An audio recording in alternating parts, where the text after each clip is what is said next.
Hi, welcome back to my channel. I hope that this angle is a little bit more nice than my normal recent angle of being sat in my chair and just sort of pointing the angle up at myself. I've got this nice little mirror frame thing, which I've actually decided not to put a mirror into because it didn't come with a mirror, and I was like, oh, I'll buy a mirror. But I haven't bought a mirror because I already have like 3 mirrors in my room already and I don't really need it. So I'm just going to leave it as a frame, but I think it's quite nice. But I feel like this setup is a little bit more aesthetically pleasing and quite apt for my next video topic. Again, I've had inspiration from another YouTube video to make this, but I do feel passionately about it as well, so I'm kind of adding to the bandwagon. I'm sure lots of people have, because even in this video alone the girl mentions no one's thought is completely unique, because this is going back to my individuality complex, as I've mentioned in the past, and like not like needing to be like the only one that has this thought. It is just kind of like a bit covetous at the end of the day. But this is all very apt for this video. Basically, in social media in the world at the moment, like a lot of stuff comes together to give us perceptions of what we should be doing, what our goals should be, what our dreams should be, and basically it's just come to my attention that this thing called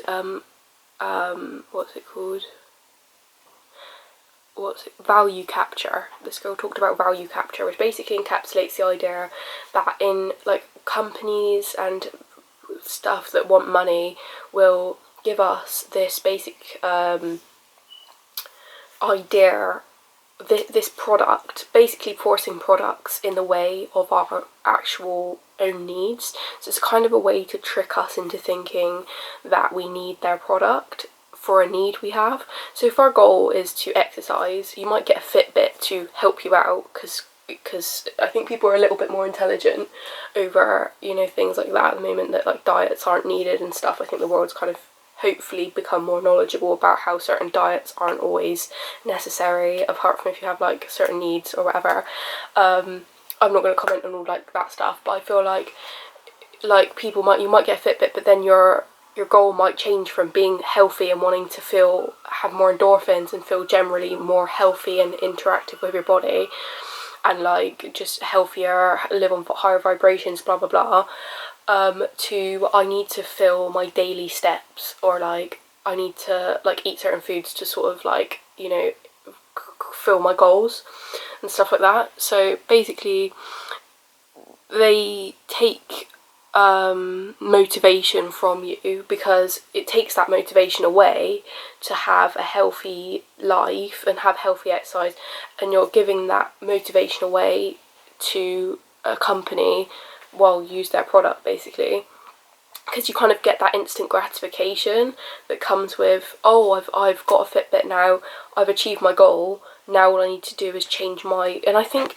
it's just a bit of a slippery slope, but I think you can't go wrong with internal looking. I've noticed this in, not getting too much into sort of health and fitness, but intuitive eating was a massive thing that I wanted to pursue in the last few years, and it's something that I've got extremely in tune with, because I was caught up in that, like, oh, I have to have this, not like to an unhealthy extent, but it's just easy to lose touch with your own real needs, and it can come with anything. It doesn't have to just be about that. But like it can go around anything. It doesn't just have to be like, and it can be like even like if you look at school, you know, your goal is to have good grades and be, you know, quiet in front of the teachers, speak when you're asked questions, be interactive. You know, the goal is to, you know, you be the best student. Their specifications and their stuff like that would be like how much homework, you know, to be the best student, because I'm a go-getter, I'm a perfectionist. So while I was at school, I feel like I tried so hard to fit that criteria of being intelligent, of being, you know, it's like I was social, but like I think that kind of goes with it. To be a good student, you'd want to be like, have a group of friends, not like you have to have friends, but I feel like, you know, for me, I was like, oh well, I didn't do that because of school, but I thought it was nice to have a group of friends. Like, obviously you don't, like, I feel like there's a sense of teacher's pet syndrome that you can have. Everyone's the same. I'm not trying to like diss anyone here. I'm just saying, for me, my idea of a good student was like not to like harass the teachers.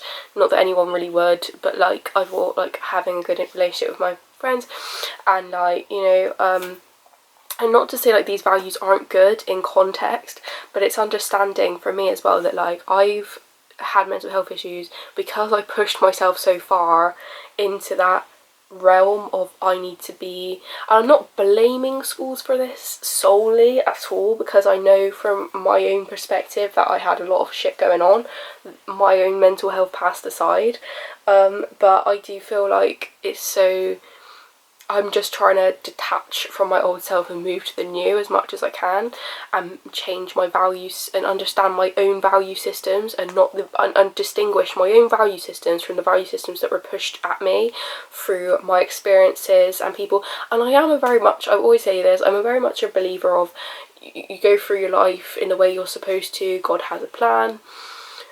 We learn skills in certain situations, and I came up with a little list of, for me, like what things I've learned, just to keep this in context of a positive thing as well. It doesn't have to be like a complete negative thing. So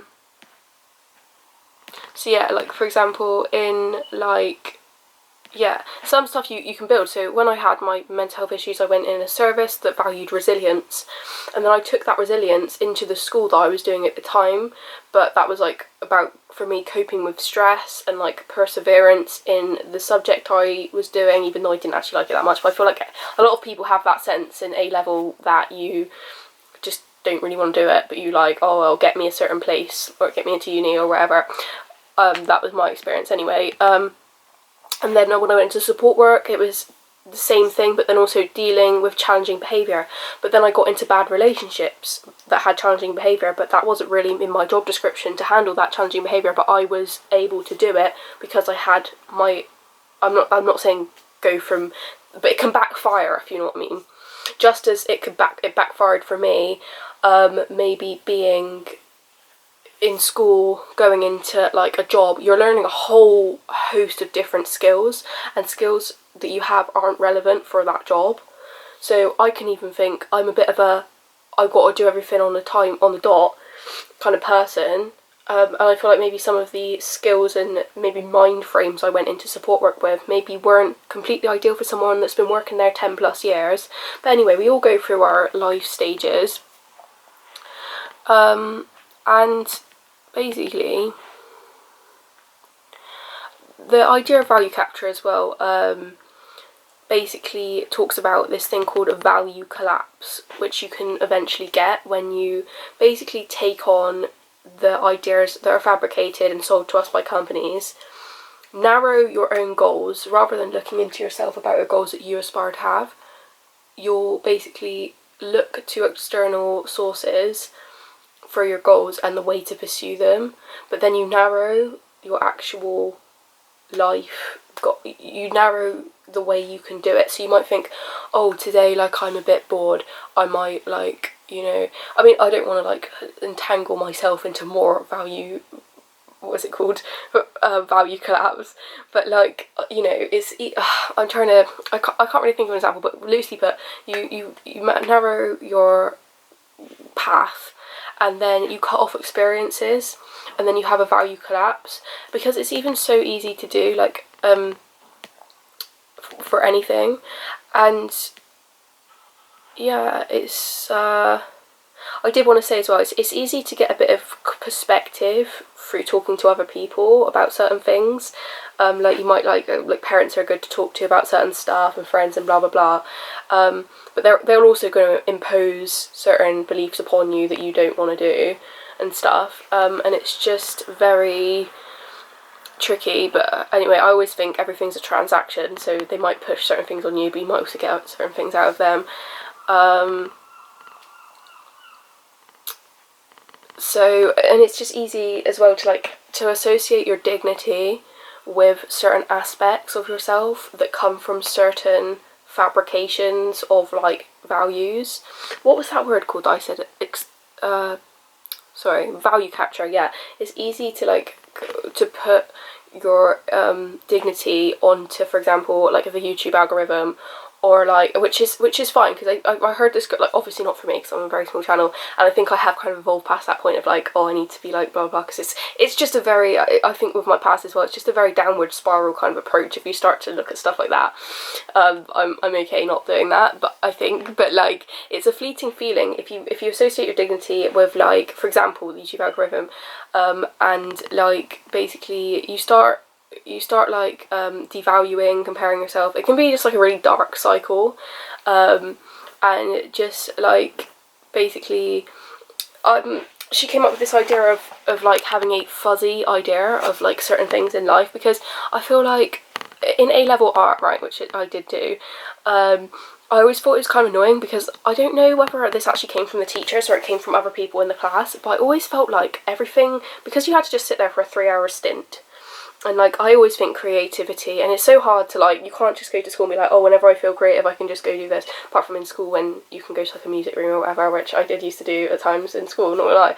So anyway, I just feel like in A-level art it was like you can't just turn up when you're creative, and obviously sometimes when you're assigned to do that art you're not feeling in a creative mood, which is okay, but it just means that like you end up being very like different with the way you draw and the way you create art and stuff, because I'm an extremely creative person. I like to think I'm a creative person. I think they say everyone has a creative side, but I've literally evolved my creativity throughout my life, or like tried to pursue certain creative things because I really enjoy it, but basically like I felt like I couldn't have that, like, I look back and I don't know if this was a weird thing that I developed, but I couldn't really force my creativity at times, so it was like I had to have like a fuzzy, basically, mindset, having a fuzzy mindset of like what you want to do about, because sometimes I just want to doodle, I just want to like draw, and I just want to like get some stress out, but I'm not very like I have to do really fine details kind of person, and I know that's not really what A-level art's about, to be fair, but I didn't enjoy that aspect of like the stringency that had to come with the art and like doing it every day. So basically I think, yeah, she also, this girl in this video that I got inspo from this about, she said, she was talking about Sims and like how we'd usually use the Sims and like for what we'd get them to do, because I wanted to make a quick point of, yes, there is like a way that society goes about life, and like I think certain aspects are fine. Are they taken out of context? Yes. For example, getting married, there's a hell of a lot of time and consideration and things that you have to learn before you're able to get married or want to get married anyway. So being 23, even, I've already felt the pressure to get married and stuff like that, something that I've kind of rationalised out quite fast, but I feel like I have felt that pressure. Obviously being away from my support work job, I've felt that pressure to have a different job. Not gonna say that I wouldn't want to get a different job if I get a bit like alone in this like lifestyle at the moment, with my online store, etc. I don't know, but I'm okay at the moment. Is it something I'm going to pursue, a job in the future? I don't know. It'd have to be at the time where I actually want to deal with it, because you have to have that right mindset going into a certain job. And I feel like being in support work, I was around a lot of people for a hell of a long time, and it's just not something I want to jump straight back into blindly. I don't think jumping into anything blindly is great. So getting back to the point was, yeah, the Sims, and just how we do have certain needs, because on the Sims, if you've ever used the Sims, they do have needs. They do have environmental needs, food, toilet, hygiene, all that sort of stuff, which you have to keep up. And I think that's actually a great rule for life, to be honest, because we do all have needs at the end of the day. But then the choices that we have in how the Sims live their lives and how we technically have to live our lives, minus the, you know, socialising that we all have, but I do think things all work together for good.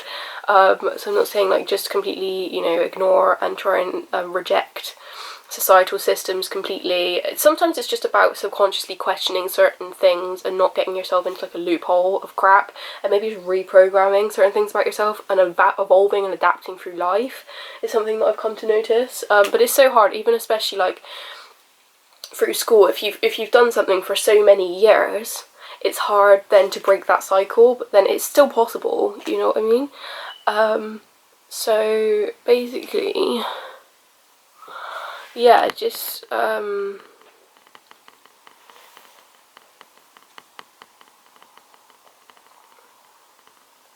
yeah, it's just back to the Sims analogy.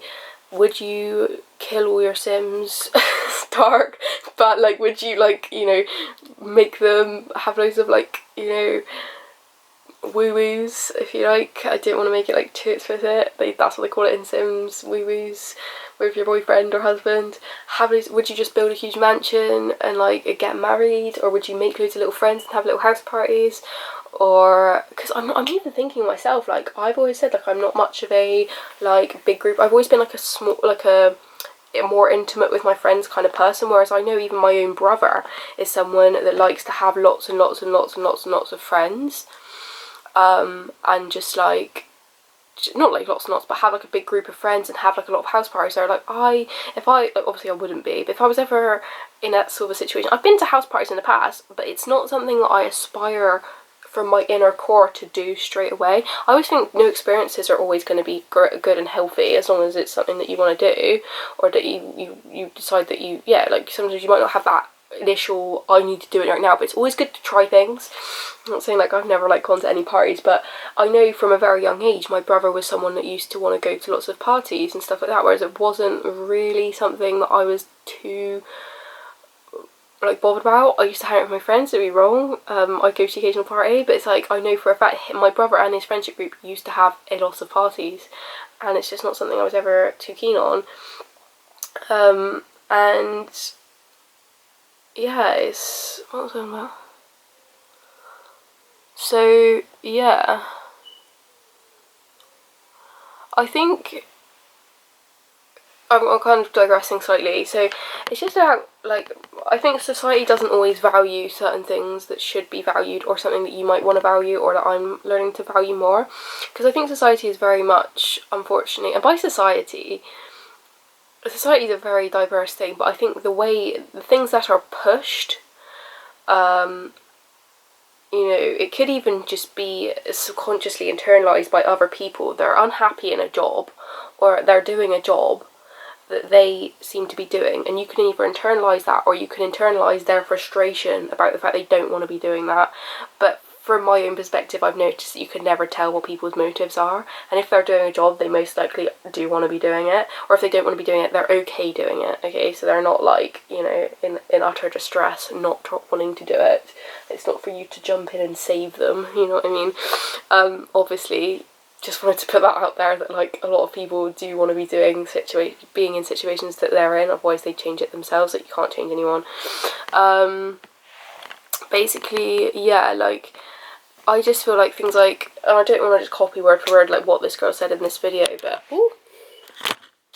but like, creative fulfillment is something that I feel isn't like that, you know, appreciated in society. I'm not saying it should be, and not everyone probably would want this, but I think it's just about me going into life saying I appreciate creative fulfillment, richness in friendships, like I said, health, rest, like learning and stuff like that, and yeah, just that sort of thing. Oh, I think I've had a typo on this, and I wish I knew what the right word was, but I think, oh, there was this word, and it might be regrowth, or it might be something else, which basically refers to the idea that the economy forces this idea of better is bigger, better is more. Sorry, it's so economics. Oh, so yeah, just basically separating the self from knowing that progress is not always better, higher, more, and that, like, just sometimes it's okay to just vibe, if you like. And I've literally just taken a word straight out of her video. But one last thing I'll say is, for example, and I'm literally copying her almost word for it, because she said this about an instrument, which wasn't the same instrument, but I am not good at guitar. I'm not good at it, and I still use it for my own enjoyment. But I don't literally like get that much. I'm not very good at it. I've never done grades. but I still use it. Do I want to have grades? No. But it's okay because I still use it for enjoyment. So that is the end of my video. Just to put it out there. I'm not saying don't follow your dreams, I'm not saying that your dreams can't intertwine with society's dreams, but we do get pushed ideas from other people close to us, social media, marketing, etc. Even on yourself, like you can internalize certain things and create a goal which is actually unrelated to, you know, what your actual aspirations and needs are. Because it's kind of slightly digressing, but I will mention that I did and I want to do more about this, a video about, and I'm not a huge believer of manifestation in terms of, I don't believe that life will land on your doorstep, but I do think that visualizing your goals in the world is something that can be helpful to do, so you can find better ways of going about your goals. So like this woman was talking about counter manifestation, from a sense of sometimes it's easy consciously, you want to do something, but 85 or I think it's even 95% of our brains work subconsciously. So if you've got a subconscious conditioning or a subconscious blockage stopping you from achieving your aspirations, it's gonna be there, and it's about basically healing your subconscious mind. She talks about all energy healing and blah blah blah, which I won't actually go into in this video, but in a way to literally like actually be able to pursue the goals that you want to do. Because it's so easy to be like, I want a good relationship, or like I want, you know, something, and then you basically go for the exact opposite because you like are counter manifesting yourself. So you're it's just the way we're wired through life. I'm not saying that like this doesn't happen for a reason, but it's just, I think it can be really helpful to understand that, you know, obviously if you get a stimulus, you know, it goes into your brain and there's wiring somewhere which messes it up, and you counter manifest what you want. And just learning to be more in alignment with yourself through this like thing that I was watching, which I probably will do a video on, to be fair. But yeah, that's always something interesting to look at. Because what I mean is, what I don't believe in manifestation always, I think there's a way of manifesting and it depends how you work as a person. But for me, I don't believe in the fact of I just sit there and I go, I want this, I want this, I want this, I want this, I want this, and not really do anything about it, not really write anything down about it, don't really pray about it, just sort of sat there like, I want it, I want it, I want it. You know what I mean? It might work for someone, but I don't have that way of thinking. So that's why I'm trying to specify that manifestation isn't something I necessarily believe in, but I think the ideas of it can be worked for different people in different ways, because obviously we all work differently. So yeah, thank you for listening. I actually really enjoyed making this video. These are the kind of videos I do like to do. I do like to do little short videos. I've really just been trying to sort of like work out how my camera works recently, so that's why they've been a little bit maybe bitty bobby, but now I've sort of got the hang. I'm going to be making more videos. Yeah, I really enjoyed making this video, so I hope you got something from it. Thank you for listening, and yeah, bye.